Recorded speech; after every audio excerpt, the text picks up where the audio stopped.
My name is Peter Sidorko. I'm the university librarian here, and it's my great pleasure to welcome you this evening to our Centenary Book Talk series, number 8, in fact, out of a series of 10, 2 left to go in the year. It's my great pleasure to introduce 2 people to you. First and foremost is our guest speaker, Mr. Mark O'Neill. I'm going to leave a more thorough introduction to Mr. O'Neill to Professor Yoon. Professor Yoon Ying Chan, I've just been told, is the Empress of Journalism at Hong Kong U. I actually know her more as the director of the JMSC, the Journalism and Media Studies Centre, and she's a very good friend of the library. She brings excellent book talks to our series of book talks. So please welcome our moderator, Professor Ying Chan, and Mr. Mark O'Neill. Thank you. Thank you for the nice introduction, and welcome everybody to this book talk by Mr. Mark O'Neill. Mark is a good friend, author, fellow journalist, fellow journalism educator, and I'm very thrilled when I heard that he has finished this book, which is published by the Sanyan. Yeah.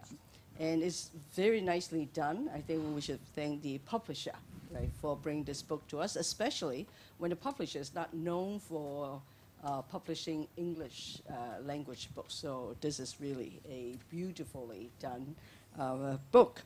Now, Mark is an old-timer of Hong Kong, and I think he might spend more time in Hong Kong a little bit than I do. I arrived the month before the third plenum. In December 1978. I got here just in time for Deng Xiaoping's big speech, yes. Yeah, excellent. I had the special inside information, so I rushed here to get here before he gave the speech. Absolutely. And you also have good timing because according to the book, your grandfather arrived in Liaoning exactly 100 years before the Hong Kong's return to China. He also saw some internal documents that Deng and Mrs. Thatcher would agree on 1997. So he was rushed to get there on time. He's very prescient. Yes. Now, I'll just go over this quickly. And Mark was born in the UK and educated at New College at Oxford University. He has worked as a journalist in 1972. And since 1978, he's been based in Asia, working in China, Japan, Hong Kong, Taiwan, India, for Reuters and South China Morning Post and others. And he has published another book on the Taiwan Buddha Shiji Foundation, and that is also a wonderful book. And this is much cheaper than the grandfather book, if you want to buy it. So, without much ado, actually, I'll hand the session over to Mark. As you can see, he cannot wait to tell you the story of his grandfather, which is really a wonderful, wonderful story. And we'll have a Q&A after his presentation. So, on to you. Well, yes, indeed, I want to tell you grandfather's stories, but just before, I have to say thank you to a few people. First of all is to Director Chen for arranging this, and this is really an excellent venue. And I just want to say that she is very famous among the journalist community in Hong Kong for being a bridge between journalism in the mainland and journalism in the outside world.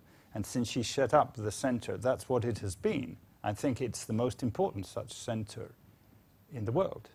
So she has done an enormous amount of work to promote the relation between the two sides.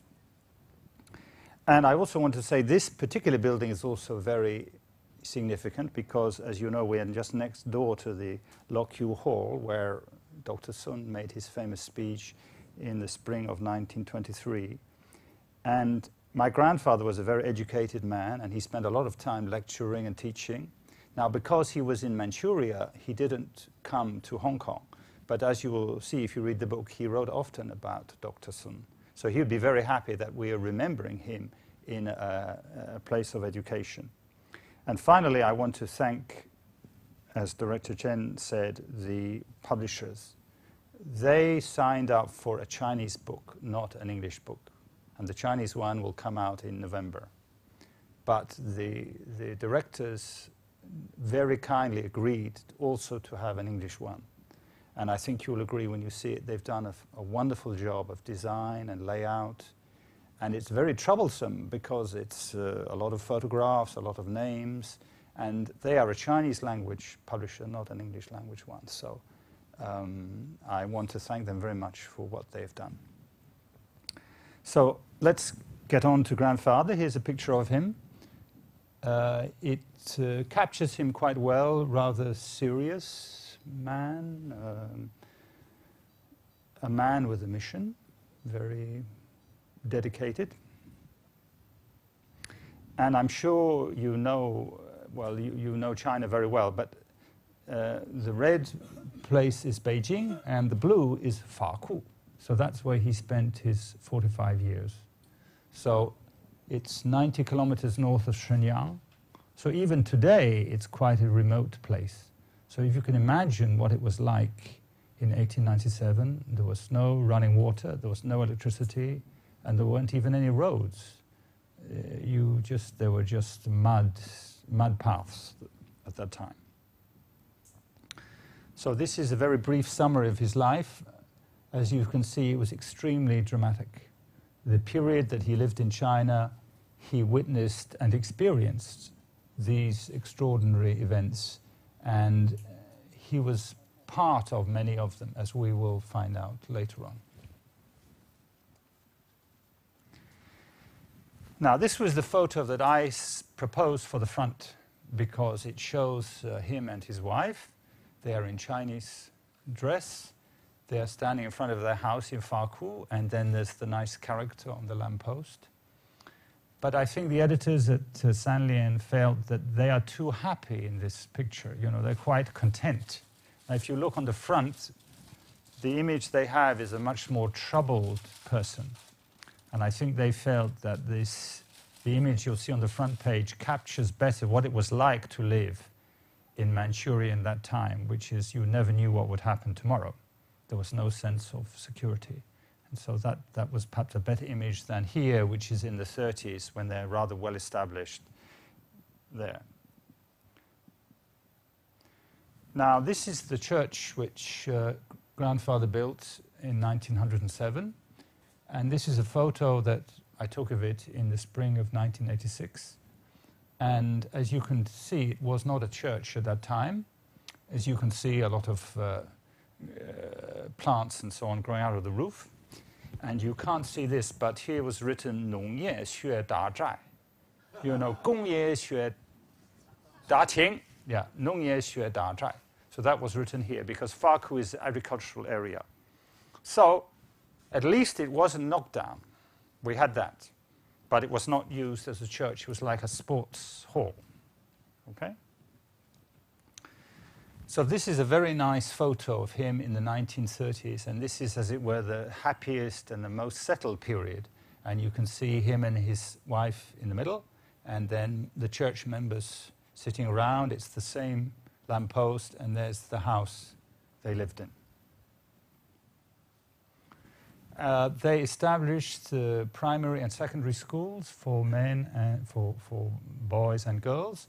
And this was one of the graduation class photos, and that church in the background. So I want to say a little bit about how the book started. When I grew up, my father spoke a little bit about Grandfather, but not very much. And as you know, China was closed to the outside world under Chairman Mao, so we couldn't go there. Nothing was published about it. It was as if it was another planet. So in 1986, I had the opportunity to go, and I had no idea at all what I would find. So when I got there, I found several very dramatic evidences of his presence there. First is the church. The house is still standing. The schools are still standing. And I was informed that his cook was still there. So one morning around 4, I got up and I was told he was working in a bread factory. So I went to this bread factory. I got there about 4:30. I said, "Is Mr. Zhao here?" "Yes, he is. He's sleeping on the windowsill over there." So I went to the windowsill and jogged Mr. Zhao, and it was about 4:40 in the morning. And Mr. Zhao got up. He was about 70. And I said, "Excuse me, Mr. Zhao, 我是你牧师的孙子." So he was quite shocked. But he woke up very quickly. And then I gave him a notepad, and I said, "Could you write the meals of grandfather?"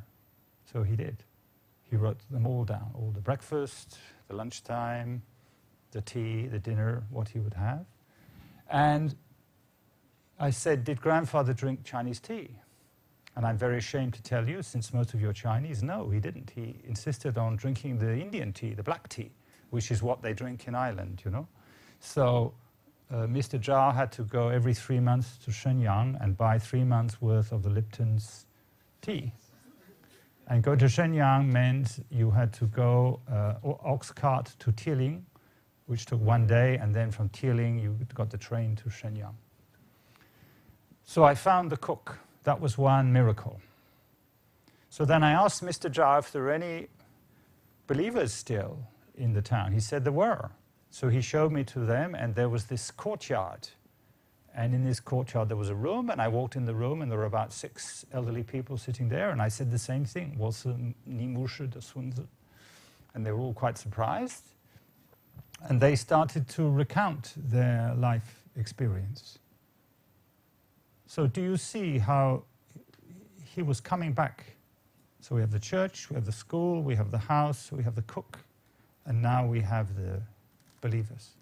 So even he's been absent for more than 40 years. We've had more than 30 years of communist persecution. Still, the legacy lives on. And sorry, that's an image of Farku at that time. There was just one major road from Shenyang. So the other roads were really just like paths. And as you see, most people went with the donkey cart. And I must tell you about the children. The children of Farku had never seen a guilao before.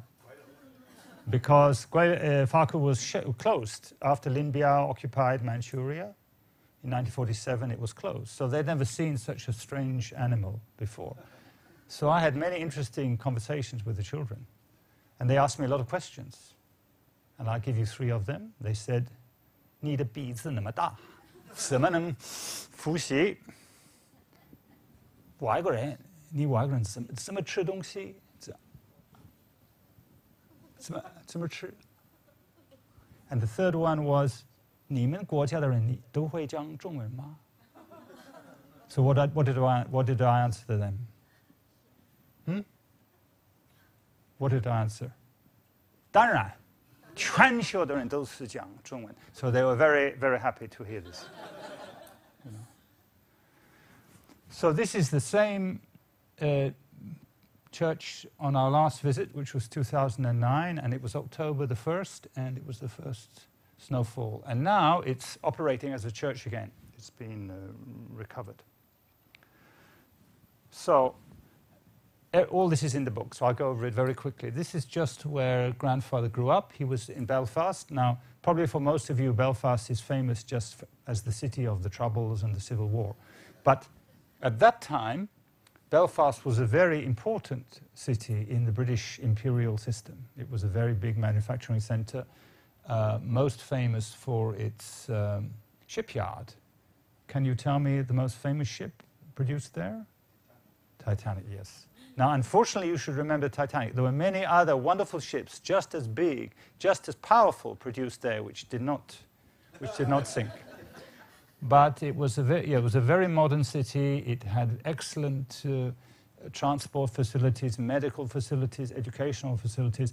Many reasons not to leave it. That's what I want to say. If you were a young person, a middle-class person like grandfather, growing up there, you would have a very good life if you stayed. You know, it was not a poor place. So this is the house where grandfather was born. It's just the same today. I can't tell you much about his parents. I think His father must have been a teacher or a middle class, average middle class person. So he studied at the school on the left, which is still standing in the centre of Belfast. It's one of the most famous schools there. And this is the theological college where he studied and became a minister. So in June, this is where we went and we gave this presentation. And I have to say it was extremely moving because the audience were ministers and relatives of people who were also in Manchuria. So it was a very emotional event. And Belfast is full of wonderful churches. So the one on the left is very typical. But I picked this one because my grandmother was the daughter of the minister of this church. It's a rather prosperous area of Belfast. And this is the headquarters of the Presbyterian Church of Ireland, still standing. And that's in the centre of the city. So this is a map from the one of the church books about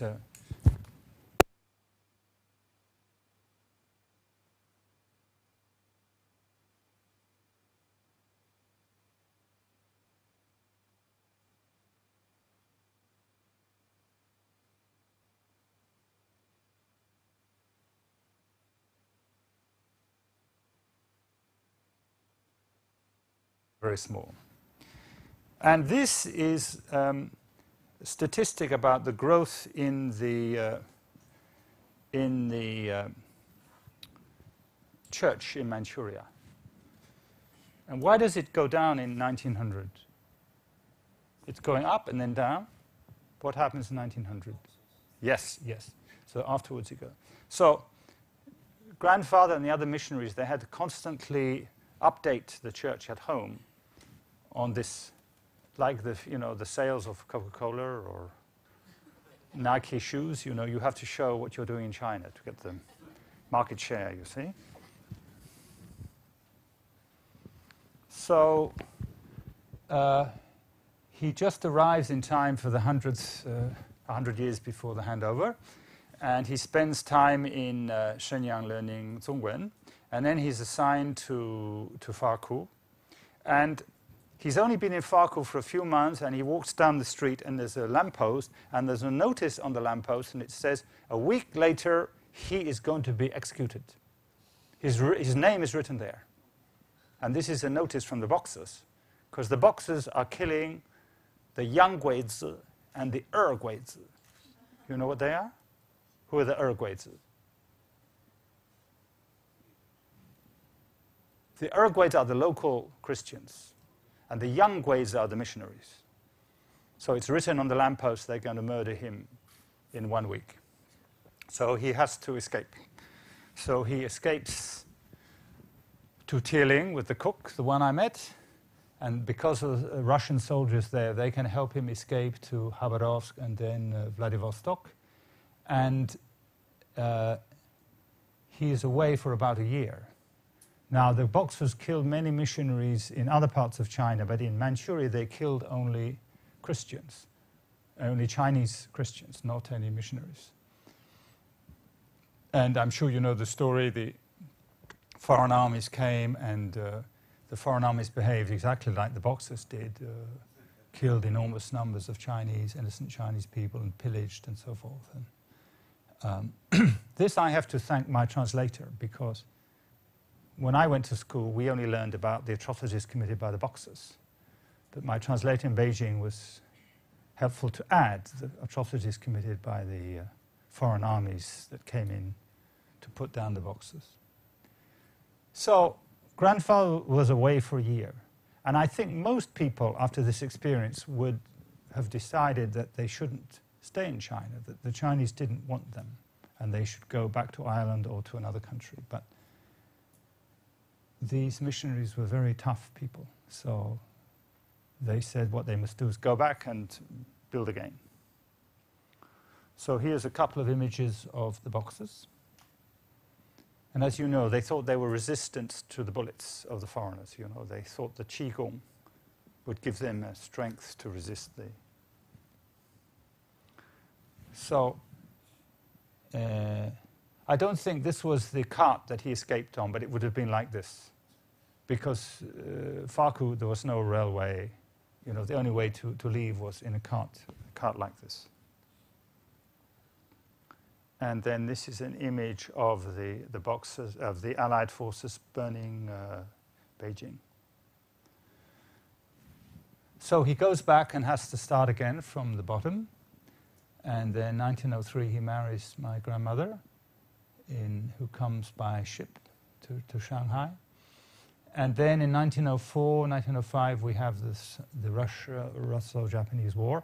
And I'm sure you know this was a very strange war. It was not fought in Russia and it wasn't fought in Japan. It was fought in Manchuria. So the first major battle was the Battle of Dalian, in which the Japanese army defeated the Russian army. And the hero of this battle was called General Marusuke Nogi. So initially the Russian army was located in Farku, and my grandmother writes letters about them coming for dinners because he was one of the only foreigners living there. And grandmother said the Russian officers talked a great deal, and the more they drank, the more they talked, and they sang. And you see, grandfather and grandmother didn't drink, went to bed early, but they couldn't because the Russian officers were drinking and singing. But after the defeat of Dalian, the Russian army left, and then the Japanese army came instead. And their officers came for dinners. But it was quite different. They would just stay for as long as the food, and when it was finished, they would get up and leave very punctually. So they were less interesting, but better for the housekeeping, And my grandfather met General Nogi a few times, and we can't say they became friends, but they became acquaintances. And when he went back to Japan, he gave grandfather a present with a ceremonial sword. So we thought for Chinese edition we better remove this piece of information. Otherwise, Chinese will get very angry about him. So in 1908, yes, the first son of my grandparents died. And this was quite a common tragedy in China for the missionary families because they covered a very large area. They didn't stay just in the town they lived in. So when his son died, he wasn't present. He was too far away. So it was a great tragedy for him. So this was the photo 1907 when it opened. And this is a very nice shot of my father is the small one. And then here are his two brothers. And there was another son who also died in Farku. So there are two who died there. Now this is a very remarkable lady called Dr. Isabel Mitchell. And there's a chapter about her in the book. And what the Presbyterians tried to do in Manchuria was to have schools, churches, and hospitals in each center. So grandfather built the church, he built the schools, but he wasn't a doctor. He couldn't run a hospital. So he managed to recruit this lady to come. So she came, and she raised money in Farku, and then she raised some money from Ireland, and it was enough to build a hospital. So it was the first Western medical hospital in Farku, and there she is in the operating theatre. And as you can imagine, the need for medical care was enormous. So she worked a 6-hour day, 12-hour day, very exhausting. And she was a very dedicated lady. And in 1917, she contracted diphtheria from one of her patients. Now, if she'd been at home, this would have been treated without difficulty. But unfortunately there, the medical conditions were very poor. So she passed away. And after she passed away, my grandfather, I think, felt so, how would I put it, well, very, very sad, but also uncomprehending how this could happen. So he put together a book based on her letters. So this is where I got the material for this chapter. And what's so special about this is that these were letters she wrote to her mother. They were not meant for publication. So you can read in the letters what she was really thinking and what she was really feeling. And in it you can see her pride and her joy in the hospital work. And then other days, a great sense of loneliness and remoteness, and living in Farkle was not very agreeable, and she wanted to marry, she wanted to have a family, but if she had this kind of life, it wouldn't be possible. So in her letters, you can read all these different emotions. So I think it's a very accurate portrayal of a life of a missionary. Now, this is another extraordinary event. I think a lot of people, including Chinese, don't know about it, but in the First World War, the Allied powers, that's Britain, France, Belgium, they suffered such enormous casualties, there was no more manpower left. There was nobody left to work in the factories, to repair the roads, to clean the streets. So they had an enormous import of labor from all their colonies, from South Africa, from Egypt, from India, but it wasn't enough. So finally they went to China, and there were in total 140,000 Chinese who went there, mostly from Shandong, Hebei, some from Zhejiang. And they went, and they were not fighting, but they were just behind the front lines, supporting the troops and working.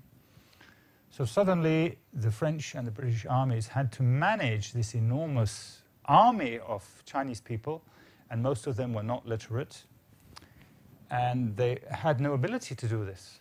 So what they did was they recruited all these missionaries from China to come back and help them. So that's what grandfather did. So he spent about 2 years working in Picardy, working with these Chinese workers. And it's a really very tragic and evocative story. And there is a Chinese writer in Boston University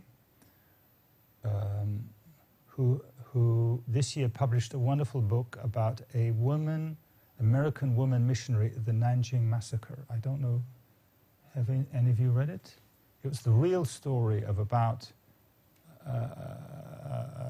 an American lady missionary who stayed in Nanjing during the massacre and tried to prevent the women in her school and the refugees in her school from being seized by the Japanese army. It's a very extraordinary book. Anyway, the author of this book, I had some contact with him, and I said to him, you should write a book about this story, because, as I say, I find many Chinese are unaware of it. And it's very extraordinary. The first time these people had ever been abroad, and you can see 2,000 of them died, not from the fighting, but from unexploded shells, of accidents, disease. Some of them went mad, they couldn't endure it. So it's a very dramatic story. Anyway, in 1920, the government of China, the Beiyang Zhengfu, decided to give grandfather a medal. So here's the medal. For his services to the Chinese Labor Corps. Now, it would be even better if I could tell you the Beiyang Zhengfu gave him this for his services to the people of Farkle. That would be even better, because that would be for services to the Chinese in China. But anyway, they didn't. Anyway, but they gave him this one for his services to the Chinese in France. So anyway, I'm very proud to show this to you.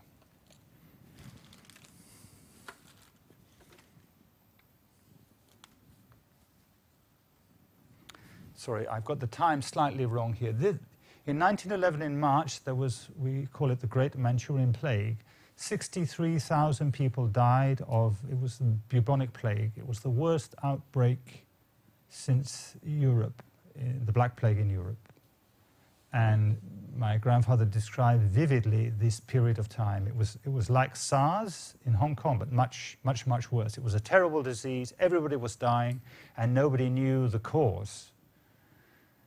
And it was finally solved by a Malaysian Chinese doctor who went to Harbin and correctly diagnosed the cause. So these are a couple of pictures which I got from his daughter. And this is how he solved it. He put everyone in quarantine in railway carriages for 2 weeks, and they were not allowed to leave, just like with SARS. And if they didn't show any symptoms, then they allowed them out. But if they showed symptoms, then he got them treated.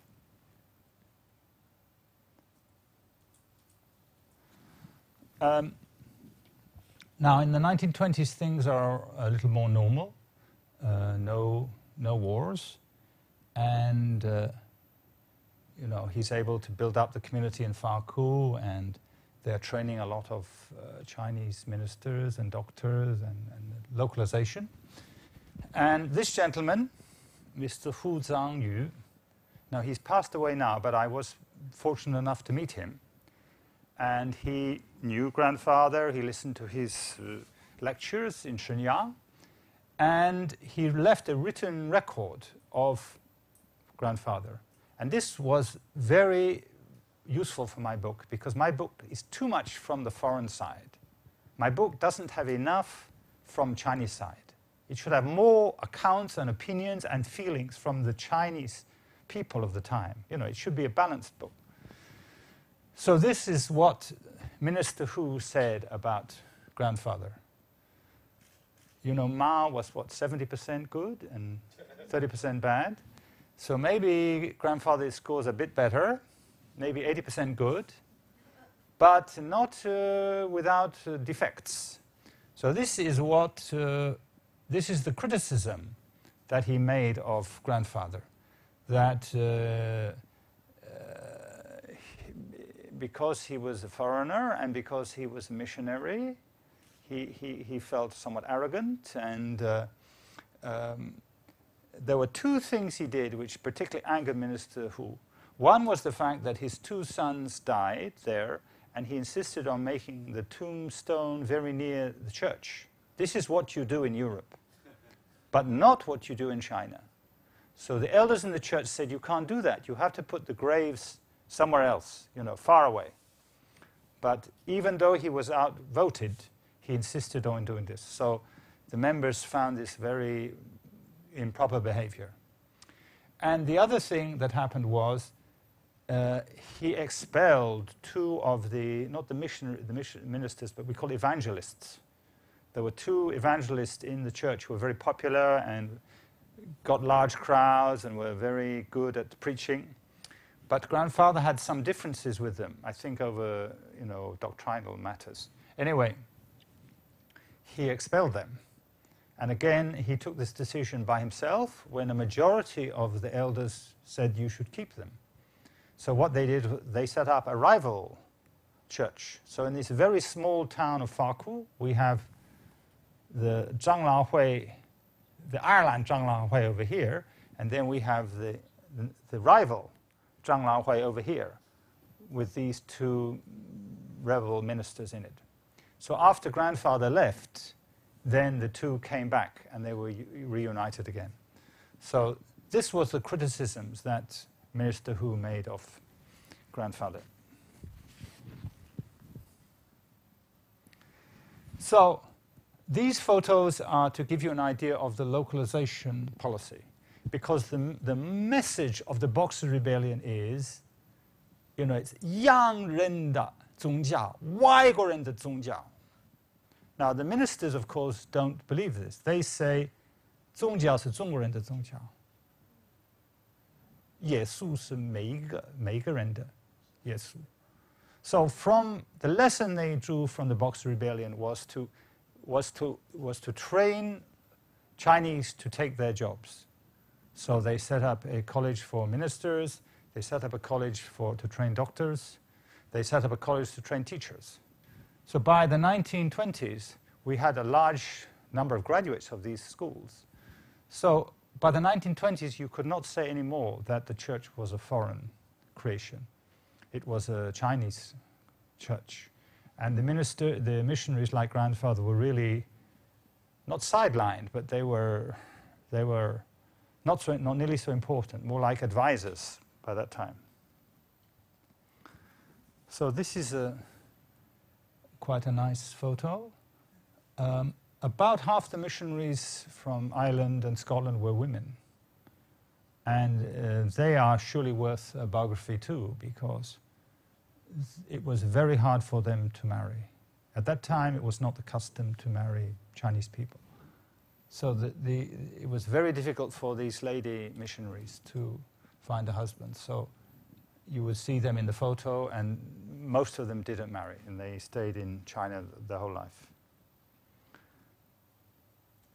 So then we come to 1931, and we have the invasion of Manchuria by the Japanese. And this is a very critical moment, because Manchuria changes completely after this. And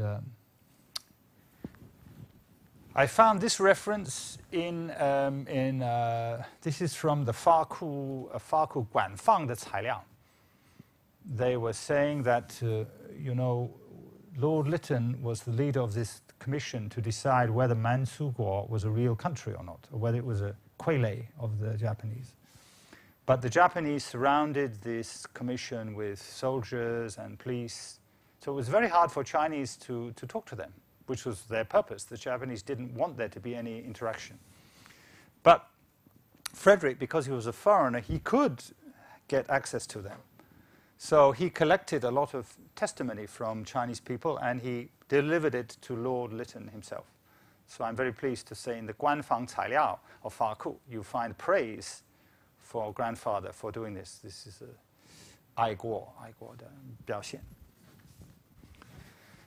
So in the early years, the Japanese didn't interfere too much with the church, but it didn't take very long before they began to become jealous, and they didn't like to have any institution which they didn't control, so they wanted to put in their own people into the church schools and into the churches.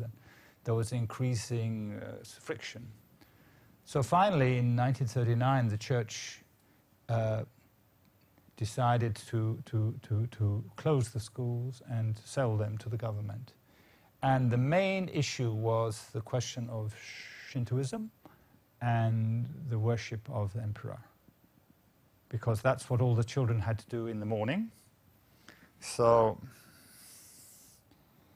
my grandfather and the missionaries, they used to arrive at the school about 15 minutes late, because the first thing the children had to do was bow in front of the emperor. So the missionaries couldn't do that, so they arrived late to avoid having to do this. But the authorities pressed for more and more imposition of Shintoism as the religion of the schools, so they couldn't accept that. So in 1941, the war becomes closer and closer, and the US and the British governments tell the nationals to leave Manchuria, but the missionaries decline to go. So this is a photo of one who did leave. So after Pearl Harbor, grandfather and grandmother were put under house arrest at home. They were lucky. They were allowed to stay at home. The other ones were detained in Shenyang. And finally, in May 1942, they were escorted away. And I think only a missionary could write this sentence. I mean, this is what grandmother wrote when she was leaving. Imagine you living in this place for 45 years and you're being taken out, against your will, and you don't know if you can come back, and you can't see your friends and the people you've spent all these years with. Anyway, that's what grandmother wrote.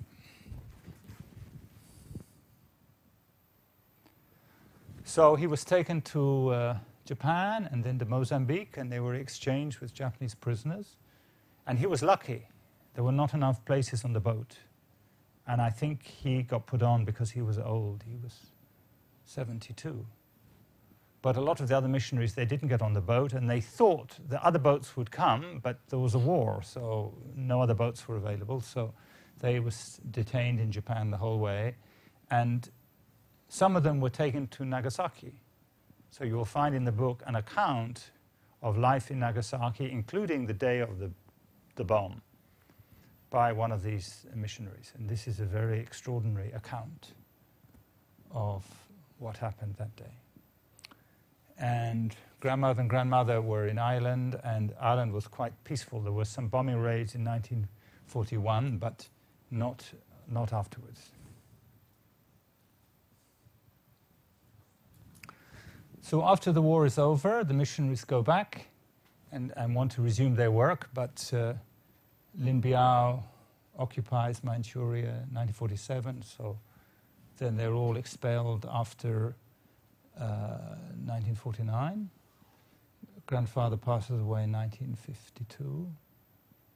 And the consensus was that 100 years had been wasted. You know, the communist takeover meant that was the end of religion, end of Buddhism, end of Christianity, the end of religion in China. It would be like in Soviet Union. That's what they thought in 1949.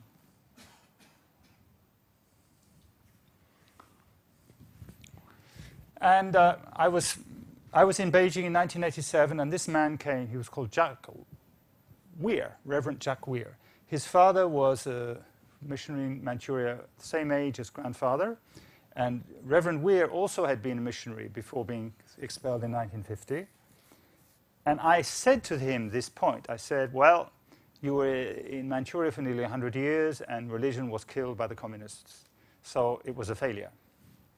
And Reverend Weir became very angry with me. And this is what he said. He said, in Manchuria, the farmers plant the seed in the autumn, and then there's a long period of freezing over, and then in the springtime, the seeds will come out of the ground and blossom again.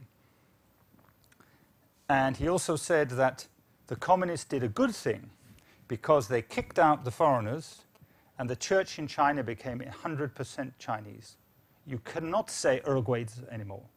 It was entirely a Chinese creation.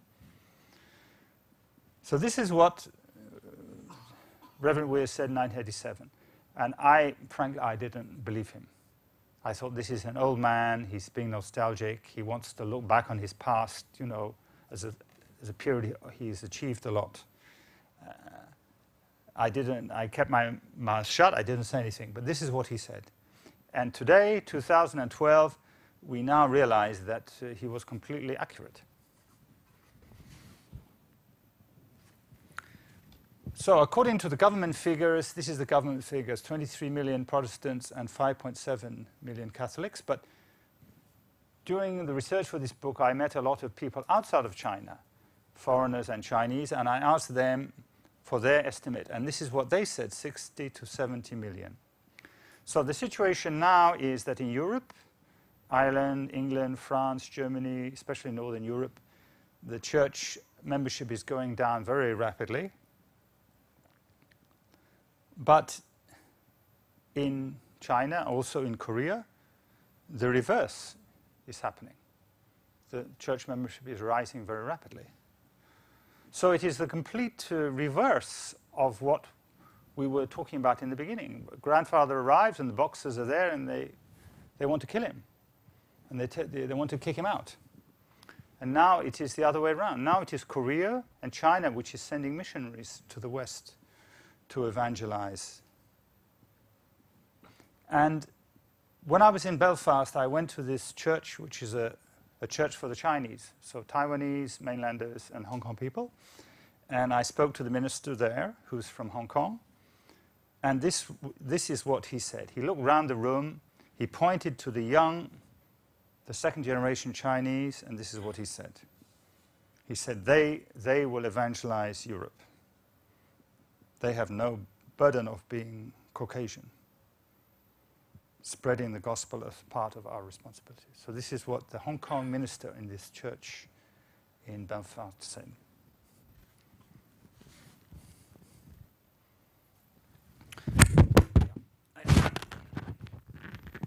Now, this lady is the last missionary to be alive. She passed away about 3 years ago. So we went to visit her. She was living in a retirement home. And she went to Farku briefly.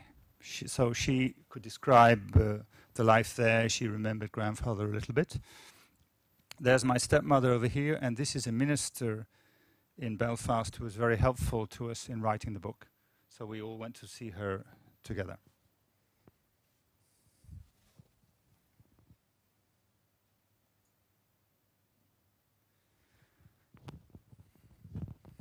So we went back to Farku the last time, 2009, and the church is now back in operation. And this is the calligraphy of grandfather, I'm very pleased to say. Here are the minister, the two ministers, the husband and wife team, and these are members of the congregation. This lady is the daughter of the cook and her husband, and she brought me up to date on his life. But I'm afraid I didn't write it in the book because I want this book to be published in the mainland. So if I write that, maybe they will ban it. So, but anyway, I can tell you because we're in Hong Kong. She said that after grandfather left Farku, the cook went to this police academy in Changchun, or Xinjing. It was called Xinjing then. It was the capital of Manchuria, and he worked in this police academy for about a year. And because of this, in the communist period, he was persecuted, labor camps, prison, and so on and forth for about 18 years. So his life was ruined. And it's not because of his association with grandfather. It was more that he was in this police academy, you know, under the Manchuria government. But I thought we won't mention this. So here are the two ministers in the Farku church, and behind them is a plaque to the martyrs of the Boxer Rebellion. And this plaque was covered until about 2000. So finally, after 2000, it was allowed to be shown. Okay. Well, thank you for being so patient. And if you have any questions, please ask them. Thank you very much. Thank you. Beautiful story. Well, it's his story, not my story. It's his story. Yeah, but you gave us a quick lesson in with Chinese history too. Yeah, but it's much more interesting because it's told through the life of people, not through just figures and armies and Right. GDP numbers, but through the lives of people. But that's because you brought all your skills of a journalist to the book, and you are helping redeeming the reputation of journalists. No, you're too flattering. You see, the Presbyterian Church has this monthly missionary magazine. They started in 1853, and it's still going today. And in their library in Belfast, they have every issue since 1853. So we went to this library, and we looked at every issue from 1897, when he went to Farku, until 1942, when he left, every month. So in every issue, there is an article by him, or about events in China, written by him, or the Chinese minister, or other missionaries. And this is the main material for the book. And I want to say, these are much better journalists than we are, because they are, you know, they are on the scene. They are living there. They are witnessing the events all the time. They're not living in Shanghai or Beijing in some nice hotel, you know, looking out of the window and seeing some fire in the distance, you know. They are on the ground. So they wrote very good accounts of what happened. So actually it was a very easy book to write because they did the hard work. You know, the accounts were written there, And all these missionaries were highly educated. Many of them had 2 degrees. And they were also having to explain what they were doing to their church at home, because the church at home pays for them, pays for the church and the hospital and the school. So they have to explain what we're doing and why you should go on funding it. So they write very clearly and very eloquently. So yes, it made it, I mean, research-wise, not difficult because of this. Do you use letters from grandfather? Personal letters? Grandmother wrote some very good letters, which again are more accurate because it's a letter. It's not official document for the church magazine. And yes, the letters of this doctor who died, they are also very, very good. But yeah, I must admit, the things that grandfather wrote and the other missionaries wrote is for the magazine. So that, I think, is more 报喜不报忧. You know, it's not the complete truth. It's more how we're making progress. We've trained this amount of Chinese ministers, Chinese doctors. The number of believers has gone up. You know, it favors that. But still, it's very the good news, more the good news. But still, it's still valuable. Yeah. So did you try to find the other side of the story? Some, you know, there was some criticism they were mentioned. Yeah, no, I admit that is the weak side, because of course this book should have more from the Chinese side, from the Chinese church members, the Chinese ministers. But I mean, the foreigners journalists always making excuses about this, you know. But you know, I did go to Shenyang. There's a theological seminary there. I did interview the teachers in the seminary. I did interview the ministers in Faku, and they're all helpful. But, you know, Dongbei is 很红, you know. Right.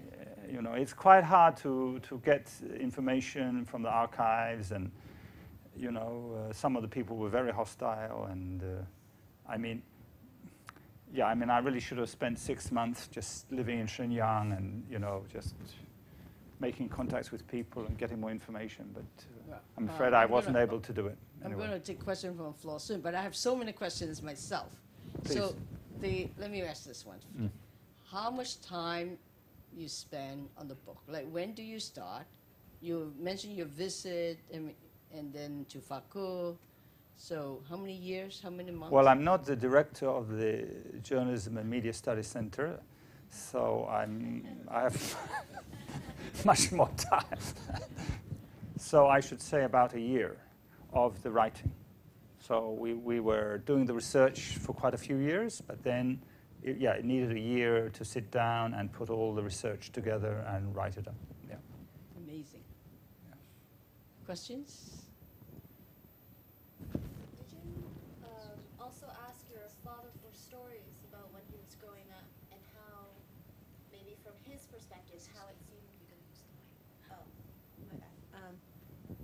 Sorry, so I was asking, did you ask for your father's opinions or stories of when he was growing up, how he saw his father's work, or how he felt the other people in the community reacted to your grandfather as he was trying to establish the church and spread the doctrine?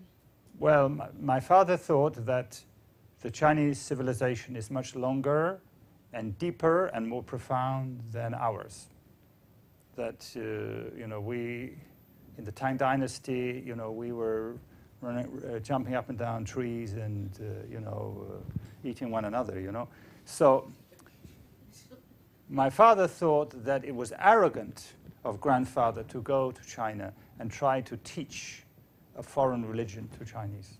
That's what he thought. So, I mean, I shouldn't really say this. It's a bit insulting to grandfather, but he didn't really respect very much what he was doing. I mean, he respected the individual, but he thought the mission was flawed, and you know, he shouldn't have been doing it. So the answer is not much, no, because he wouldn't, with that mindset, he wasn't much interested to find out about it or tell me many stories, no. But where were the sons educated? In China, or they? Well, this is the problem, because, as I said, 2 died when they were very small. So the parents concluded that if they had other children, if they stayed long in China, they might die too. And the second problem is, of course, the education problem. You know, in China at that time, there were some schools for expats, and some missionaries sent their children to Chinese schools, some, but that was not consensus. So they thought the best thing would be for them to go home for schooling.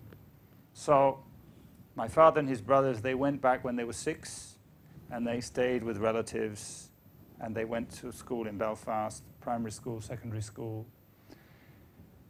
And I think you're going to guess what I'm going to say now, but thousands of Chinese become believers, but the 3 sons of my grandfather, none of them is a believer, because they growing up across the other side of the world. There's no internet, there's no Skype, there's no iPad, you know, there's no long-distance telephone. So the 3 of them actually feel rather angry. You're giving all your love to the Chinese people, and you're not giving anything to us.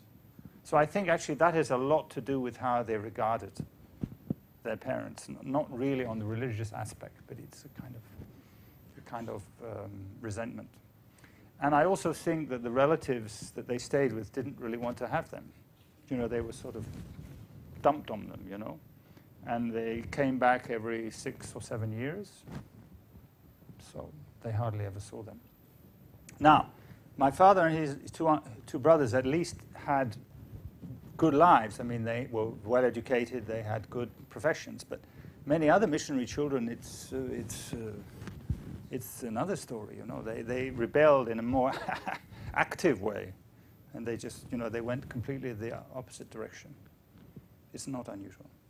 So once, toward the end of his life, my grandfather said he regretted having married. It would have been better not to marry and just be like a Catholic priest and just, you know, if you're going to be missionary abroad, it's better to devote yourself completely to your mission. And if you've done that, of course, then no book, you know.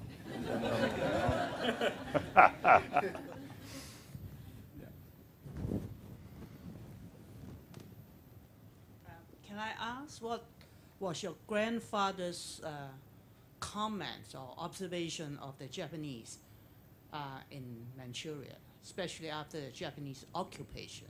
Did you find anything about that in your research? Yes.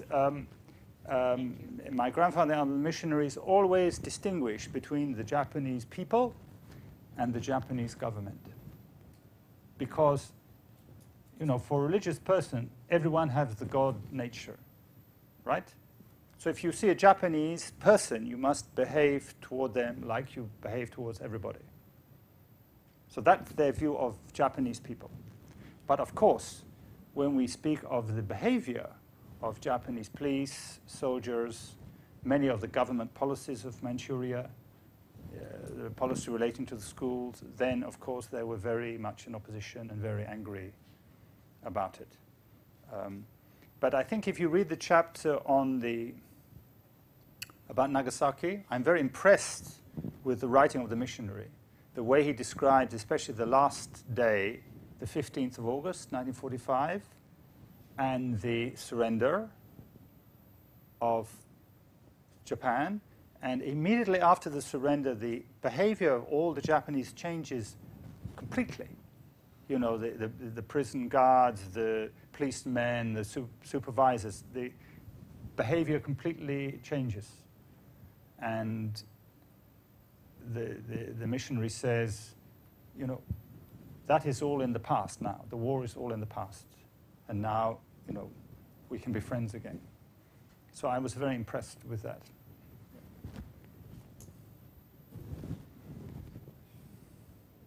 Well, thank you for your story. Manchuria was a place where the presence of missionaries from Britain or France was quite scarce compared to other parts of China at the time, and that's understandable because Russia and Japan had a very strong influence. So, in your research, did you find other existing accounts by other missionaries, either in English or in French? And the most famous being the Dougald Christie's account, 30 years in Mukden, which also seems to be quite quite interesting. But in your research, did you see other you mentioned Well, his from name. what I understand, the other parts of China, the populated parts of China, were already evangelized. The Presbyterians from Ireland and Scotland arrived late. So you're quite right. The best markets, Fujian, Shanghai, Guangdong, already occupied by Nike and Coca-Cola. So, Manchuria was left because it was remote, cold, not densely populated. So that's why they went there. And the accounts I read were mostly by the Irish and the Scottish ones. But you're right, there were also Catholic missionaries there, and I'm afraid I didn't read their accounts, but I just wasn't in the scope of my book. But I think that would be very interesting because Manchuria is a very special place, and they also believed that if we can use the sales analogy, but the sales would be good because the people from Manchuria were all displaced from somewhere else. They were from Shandong, Hebei, Shanxi. They'd moved to go to Manchuria because it had empty land. And because they'd moved, they'd left their congregation, their community, and their ancestral graves, and their settled life behind. So they would be more amenable to conversion for this reason. So some of the missionaries wrote this. Yeah. This one? Thank you. And I wonder when and how. Okay, wait for the mic because they're recording. Thank you. I wonder when and how you became interested in your grandfather, because from my experience, it takes long years of life experience for us to become even interested in our parents, not to mention our grandparents. And I wonder what your psychological transition was. Well, I think it was in 1986, in the springtime. As I said in the beginning, to go to Farku, I think that was it. Because if we had gone there and there was no church, and there was no cook, and there were no believers, and there was no schools, it was as if he had been there and it was all lost. But they were all there. They were present and they were living.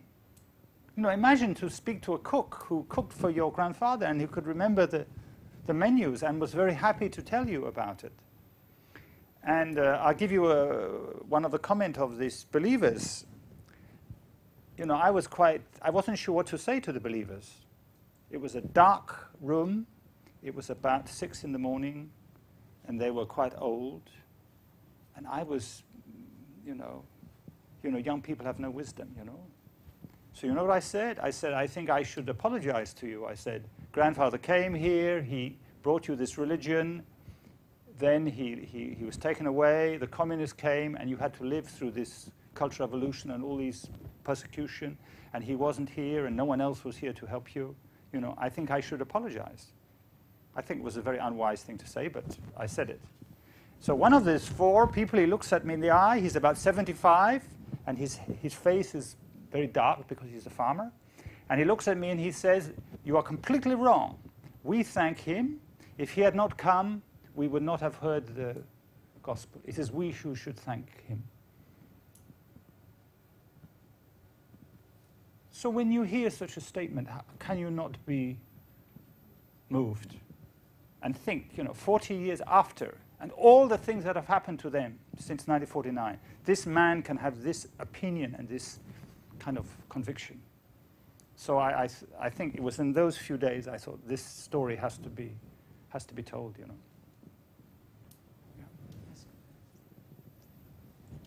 Yes, the gentleman at the back. Thank you for the very interesting and inspiring lectures. I think your grandfather is very expert in brainwashing. Now, this is a very catching phrase, and he preached to the Chinese in those days, and they can maintain the faith even after all these sufferings. And your grandfather also suffered a lot. He sacrificed all his children and his family and everything. He experienced quite a lot. But still, he is maintaining his faith. Well, I just want to ask 2 questions. One, what is the motivation that sent him to Manchuria, and what's the general background of the church in Ireland at that time. And second, there should be some colleagues or co-workers supporting him rather than he and his wife working alone in Faku. Can you tell us something about that? Yes, you're quite right. On the second point, the idea was in each of these centers to have a group of missionaries working together. So there was a photo of me standing in front of a house at the beginning, and this was a house for some lady missionaries. So you're right, there are always 2 or 3 lady missionaries helping him. Yes, you're right. Now, an answer to the first question, I think I give you 2 answers. When I asked this question to the ministers in Ireland, they said, how can you, the son of your grandfather, ask such a question? How can you show your ignorance with such a question? That's what they said. Because, you know, the mission was to go. God called him to go. So he had to go. And at that time, it was India, it was China, or it was Africa. So it was one of the 3 countries. So he volunteered to go to China. So that is the official answer. You know, it is a vocation of God, and you know, nothing else needs to be said. I interviewed some other scholars about this, and they said it was that in the latter half of 19th century, there was awareness in Britain, in France, in the colonial countries that they had done many evil things in Africa, in Asia. You know, the colonial countries had gone to these countries and stripped them of resources. They had set up a system of government to their own advantage, to the detriment of local people. And it was a great sin committed. And that therefore it was the moment for these colonial countries to give back something, to try to atone for their sins. And therefore we should give what we consider what is good in our civilization. So therefore we should go to Africa and Asia and set up schools and churches and hospitals in some way to give back for the things we have taken from these countries. So this is the answer I was given by some scholars in the universities in Ireland. So maybe the answer is a mixture. And in grandfather's own account, what he said was that in Ireland, I'm sure you know, Ireland has probably the highest proportion of professional religious in the world. Priests and ministers of all sorts. So grandfather said, we have plenty of ministers. We have plenty of priests in Ireland. You know, in Ireland, if you want to find a priest or minister, you know, it'll take you 5 minutes. So we should go to countries where there are not enough of them. Yeah.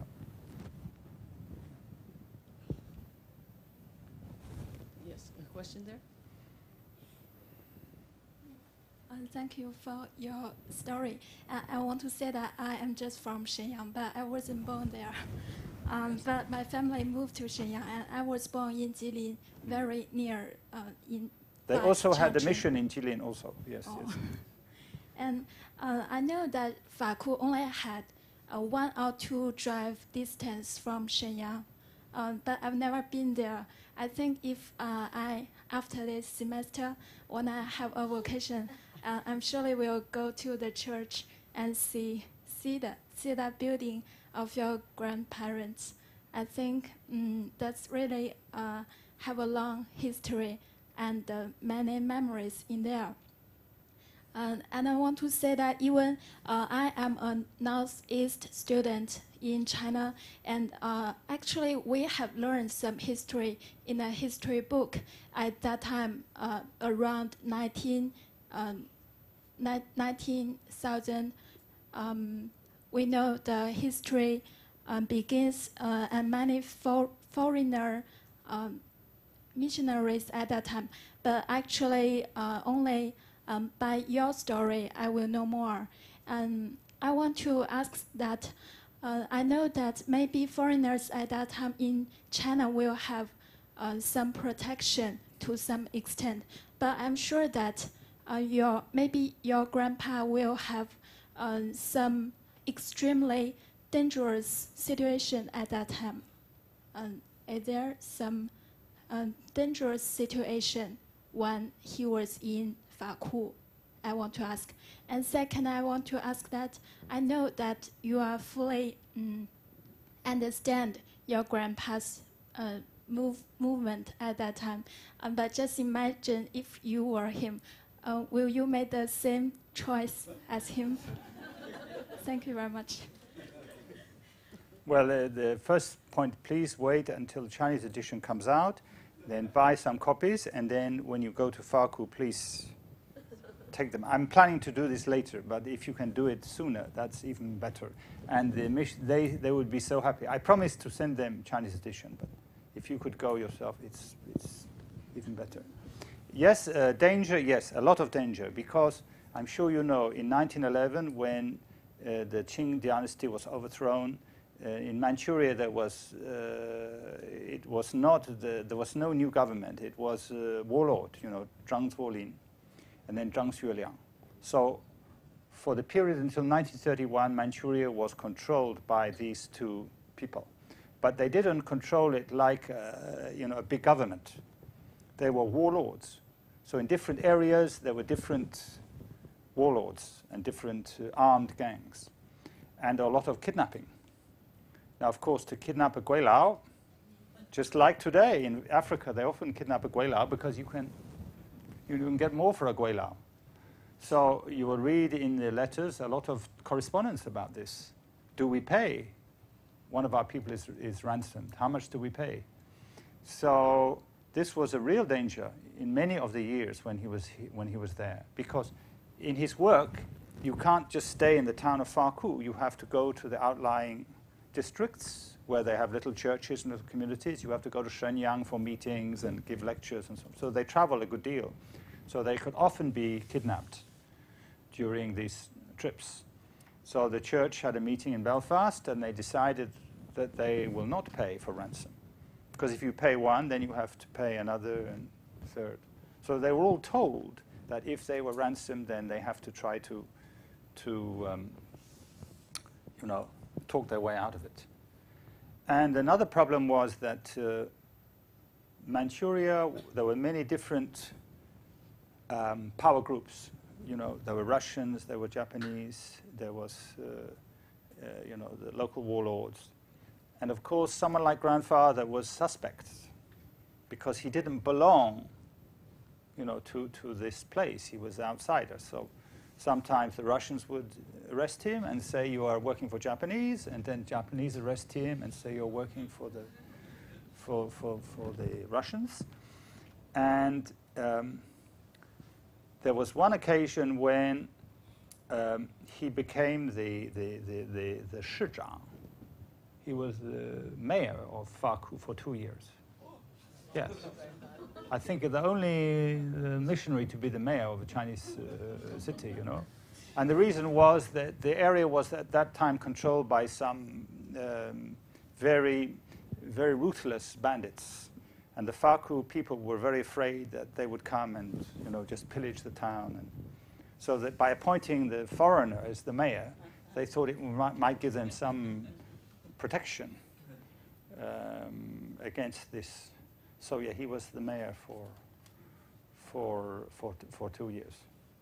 So yeah, I think there was a great difference between him and the missionaries who lived in the countryside than the missionaries in Shanghai, Tianjin, Xiamen, Guangzhou, because they lived in these concession ports. So there were foreign soldiers, there were foreign police, there was quite a large foreign community.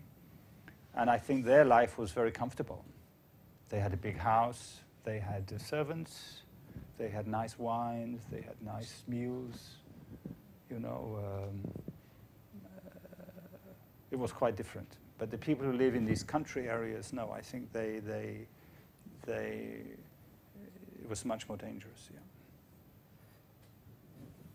Anyway, I rely on you to do my Xuanquan in Shenyang, okay? When we have Chinese edition. Right? But I have a question, follow up to that. Now, is the Chinese edition published in simplified characters or traditional? We start with traditional. We start with traditional. You will have another edition? Next question, please. So it's in the works. I hope so. Yeah. And then, follow-up. Now, you mentioned that some parts in the Chinese English book is not in the Chinese.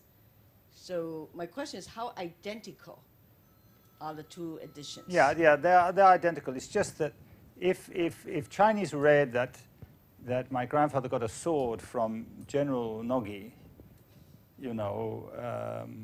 they would misinterpret it.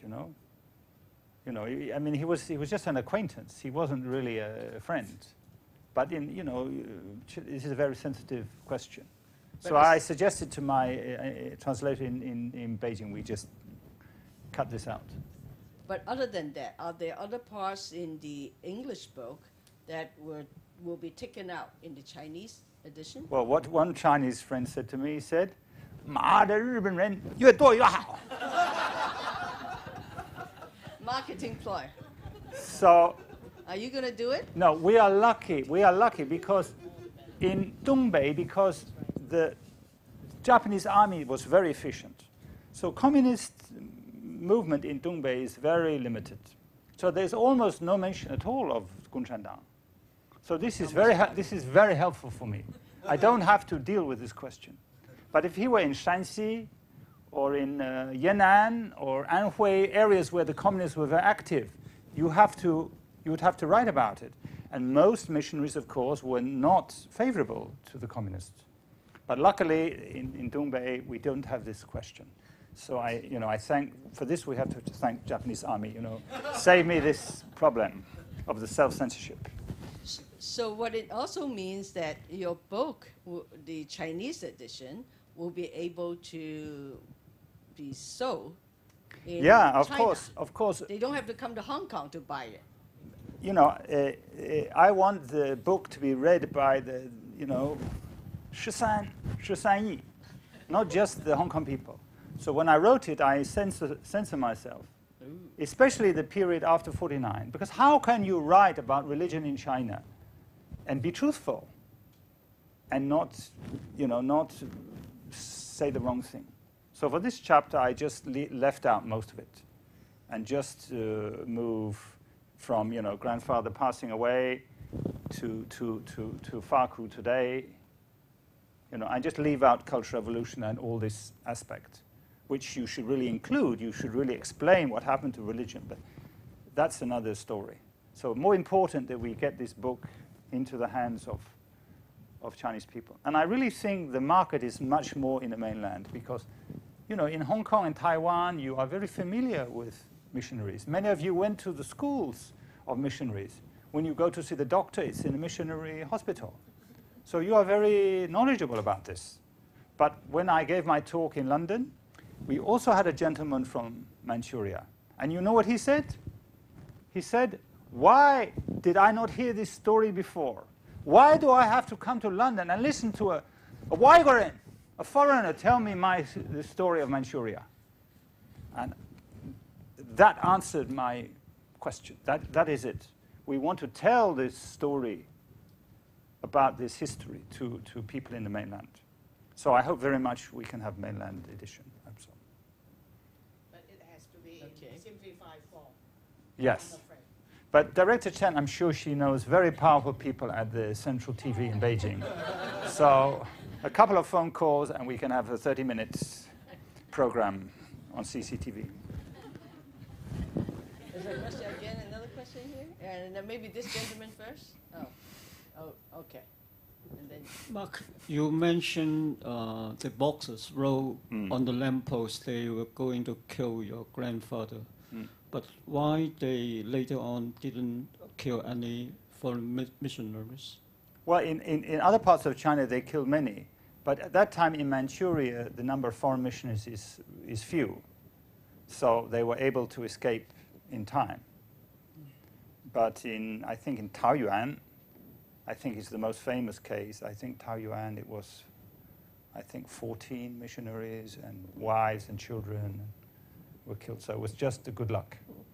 Yeah. And also Boxers began in Shandong, so they arrived in Liaoning a bit later, so there was more time to prepare. It's a matter of time. Okay. A matter of time. So why Faku was chosen as the place for the missionary among so many towns in Manchuria? Well, they started in a place called Yingkou. That was the first one. And then the next place was Shenyang, which was the capital of Liaoning. So Shenyang was the headquarters. So then they must move out from Shenyang. So Faku is the next big town to the north. So it was chosen, after they settle in Shenyang, then they go to Faku. So they did a lot of marketing research. Yeah, it's just like selling the Coca-Cola. You look at the map and you put the pins in the different cities. Yeah, and you start selling the Coca-Cola. I did a little research on my alma mater, Queen's College history, because this is 150th anniversary. And I found a missionary from Australia, a Chinese, who also met with the Boxer time, when he taught at Queen's College. But two legislative councillors told him, well, you were a foreigner, you belong to Australia, so you better be careful. So he later on went to Oxford to study theology and returned to Australia. His name is James Young. I emailed to Australia, but they couldn't find any Chinese name of him. Maybe he didn't create a Chinese name by his parents because he was locally born. His grandfather went to Australia, emigrated there, for the gold mine. It's some related with this boxer. Thank you. I'm sorry. I just want to ask something. You mentioned that during the First World War, around 140,000 Chinese were sent to Europe as laborers. The history was perhaps forgotten, but it is not. It is written in our textbooks in mainland China, used in high schools. Yeah, and it is described as one of the reasons for the May 4th movement, 1919. So, just want to add this. Well, just to add one more thing, I mean, the government, the Chinese government, offered these workers to the British and the French governments as early as 1915 because they thought the British and the French side will win the war. And therefore, when the war is over, we want to be on the winning side. So initially, the French and British declined. But later, as I say, there were so few men, they agreed. So then we have the war ends, the Chinese government is correct, they're on the winning side, so we have the Versailles negotiations at the end of the war, and China says, look, we gave you all these workers at a critical moment, they did very, very important jobs in the war, so now we want to have our reward. And our reward was that all the German possessions in Shandong be given back to us. But what did the victors do in Versailles? I'm sure you know. They gave it to Japan. Yes, and the government officials signed the treaty, and so sparked a revolution in China. Yeah. So it is even more tragic, actually, than what we saw, that these men did this work, and China was not rewarded as it should have been.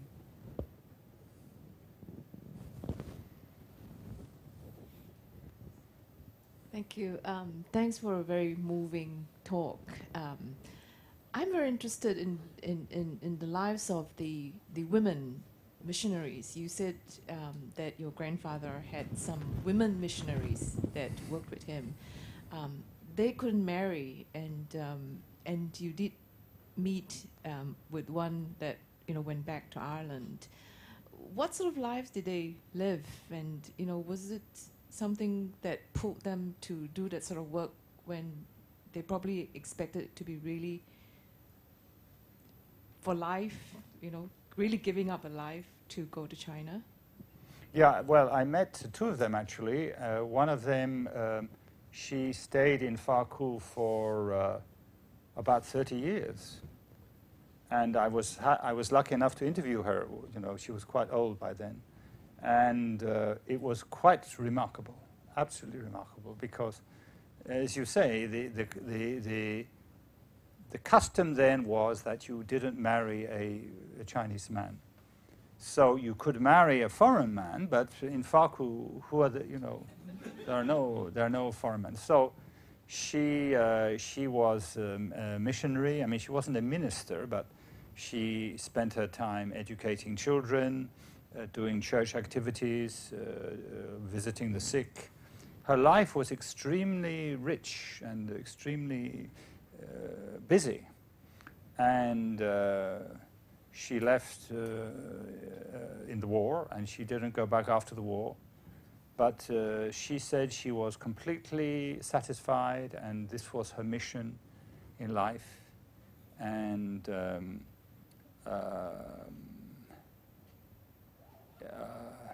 I mean, you can only explain it in religious terms. She had a great religious dedication, and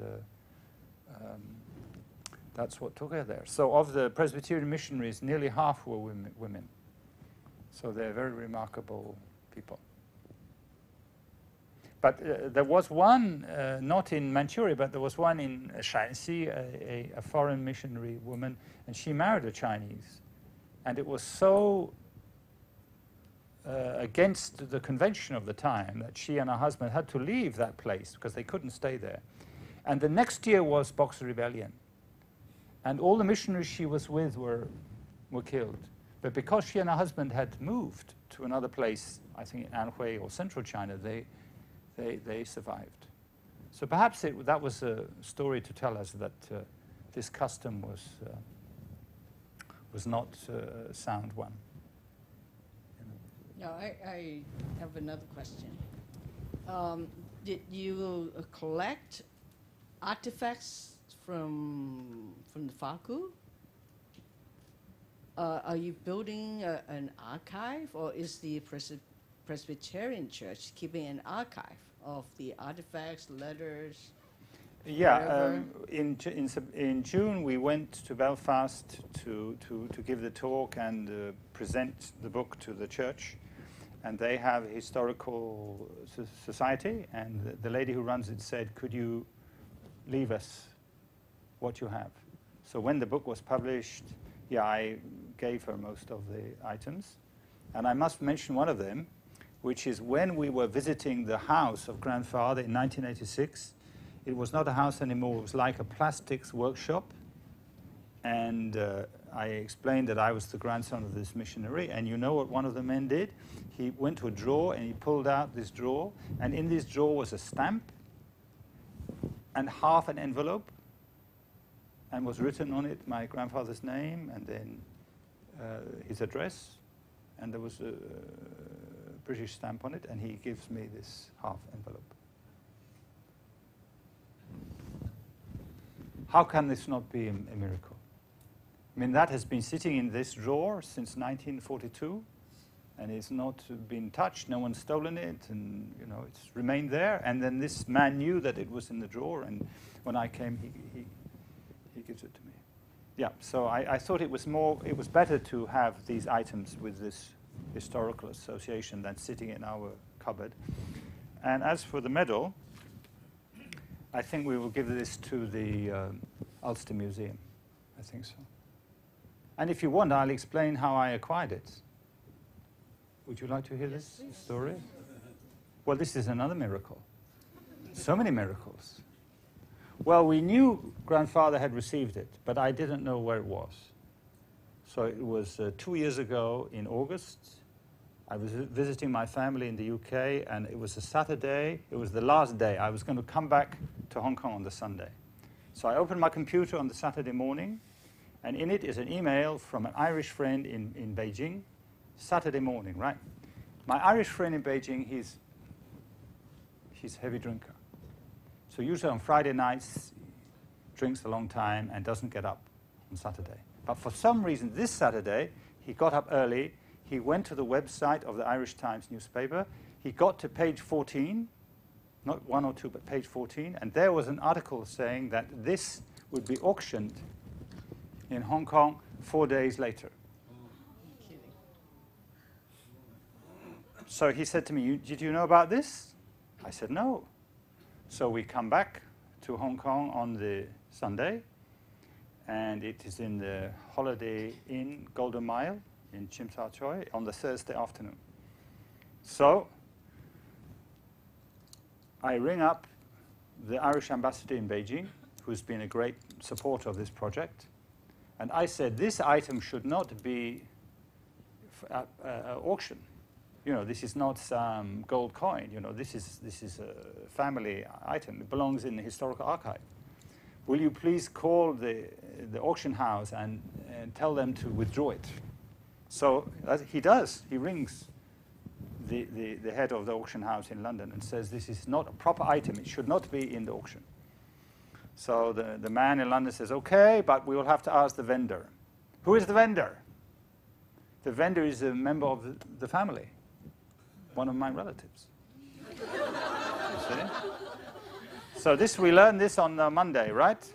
So Monday, Tuesday, Wednesday, I'm sending emails to everybody to try to find out which family member it is and to try to get direct talks, you know, with them to stop the auction, you see?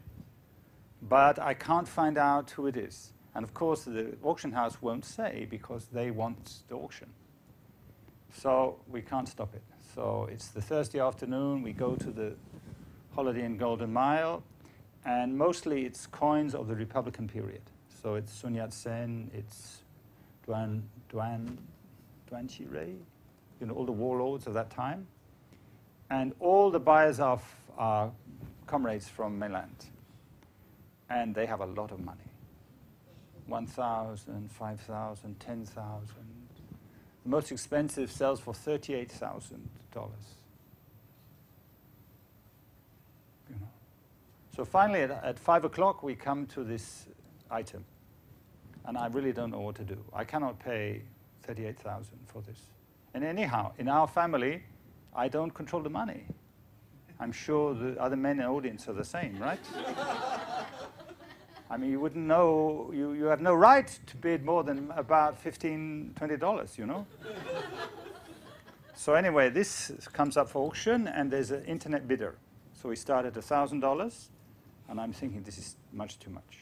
But anyway, the Ling Dao, you know, the person with the money, she has the number, you know, so she bids. So it's 1,500, 2,000, 2,500, 3,000, 4,000, 4,500. We get to 5,000, and then the internet bidder stops. So we buy it. And if you look at it, it's not at all precious. There's no gold or silver or any precious stone here, you know. But the leader said that we have to buy it. These events tell us that we have no option but to buy it. Because if we don't buy it, it will be sold to the guy on the internet, and he's in Wisconsin or Johannesburg or something. We will never see it anymore. So, yeah, I think we have to buy it. Don't you think? Did you find out who was selling it? So I've been doing more research since then, and I have upset many of my family members because I said, you're the one, or you're the one. I think I know who it is, but I can't be sure. So in this year, when we went back to present the book, I invited all my family members to come to presentation, and one didn't come. So we think already he has built a new, garage extension, or he's bought a new car or whatever with the money. Anyway, he didn't come. So I think it's him. But I hope one day he'll come forward full of remorse and guilt and then give us the money back, I hope so. What do you think? So you want to introduce your Ling Dao, who supported you so that you can bring this medal to us today? Well, of course, but Ling Dao has heard this story so often. Now that your Linda is here, we just Yeah, want to I know. give But her, she bought the iPad. She acknowledgement. bought the iPad, so she doesn't have to listen anymore. You see. No. We just introduced her to us, so we'll give her a hand, right?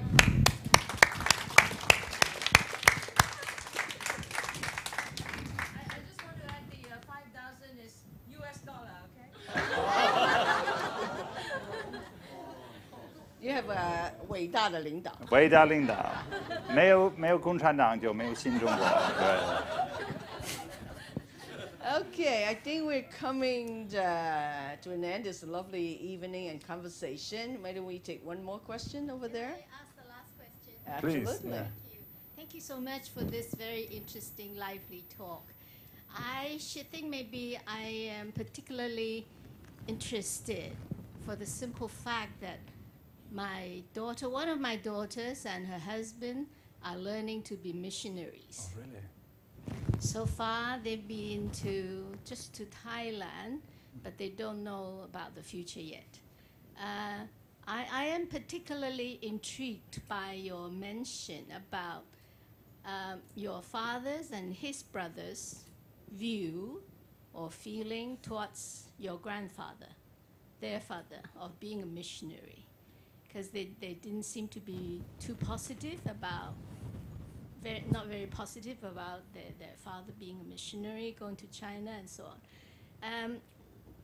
The fact that I haven't read the book yet, and maybe it may not be too fair for you, but if I ask you to give young people learning to be missionaries, do you with two daughters, with two 8-year-olds, 6-year-old daughters.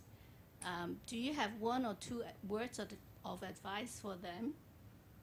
Well, just on the first point, I think the reason my father and his brothers were not very respectful of the mission was more from this personal anger, that they felt abandoned by their parents. I think that's the main emotion. And then that translated itself into not really respecting it. It's not so much intellectual lack of respect, it's the feeling of being abandoned. No, I think you have seen yourself to be a missionary is a very peculiar, particular kind of life. It's different to the lives that most of us in this room are living. You know? It requires a kind of dedication and selflessness, no requirement of material reward, risk to yourself, going to the unknown, I think, right? I mean, which countries will they be sent to? Do they know? Not yet. But, you know, they don't know which countries.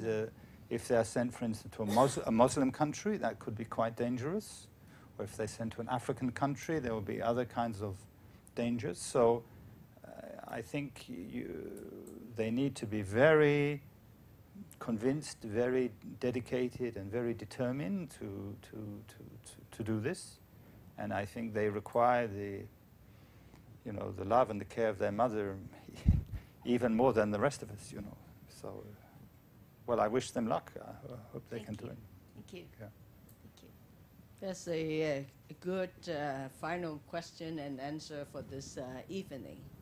I want to thank you very much. This is you passionate, it's funny, it's enjoyable, and it's a great evening. So thank you. Okay, thank you so much. Okay.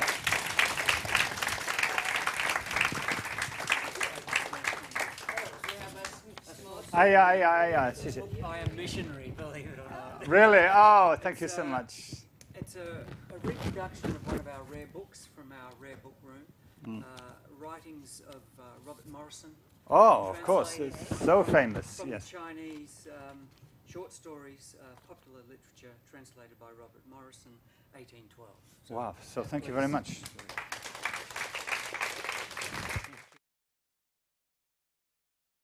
It's on the list for the next.